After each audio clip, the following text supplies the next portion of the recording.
Welcome to little Sri blogs. இன்னைக்கு நாங்கள் jelly செய்ய போகிறோம். வாங்க வீடியோக்குள்ளே போகலாம்.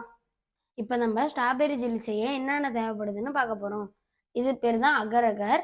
இது இருக்கிற எல்லா சூப்பர் மார்க்கெட்லேயும் கிடைக்கும். இது சுகர் கொஞ்சம் எடுத்துக்கணும்.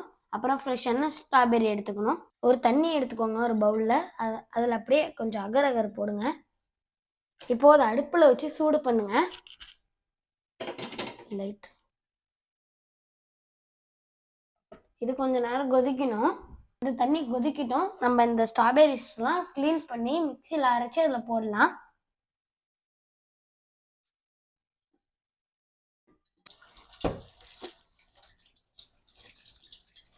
நல்லா இதுக்குள்ள இந்த ஸ்ட்ராபெரிஸ் எல்லாத்தையும் எடுத்து போட்டுக்கலாம்.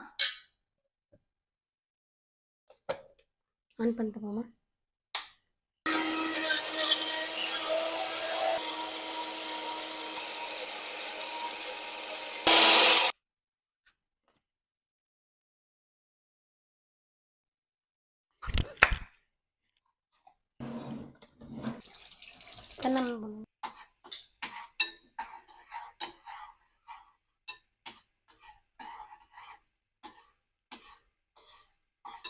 கொதிச்சுக்கிட்டு இருக்கு இல்லையா அந்த அகரகர், அதெல்லாம் கொதிச்சு நல்லா தண்ணி மாதிரி வரணும்.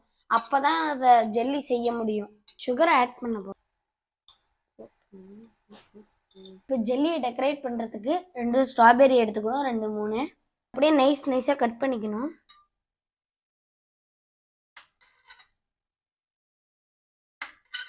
அகர் அகர்லாம் களைஞ்சிடுச்சு. இப்போ ஸ்ட்ராபெரியை நம்ம மிக்ஸ் பண்ண போறோம்.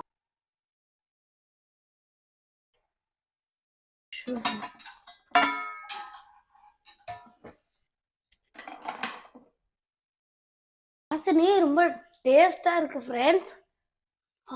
கம கமன்னு பவுல்ல மாத்துறோம் ஃப்ரெண்ட்ஸ். இது மேலே இந்த நறுக்கி வச்சிருக்க ஸ்ட்ராபெரிஸ் எல்லாம் தூவி விடணும் ஃப்ரெண்ட்ஸ். ஃப்ரீசர்ல வைக்கணும். நம்ம 1 மணி நேரம் கழிச்சு வந்து பார்க்கலாம். பாய்.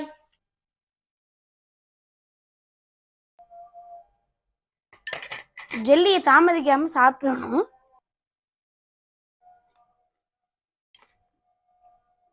இப்போ இது கவுர்களே, இதை வெட்டலாம் கூடாது, அப்படியே சாப்பிடு.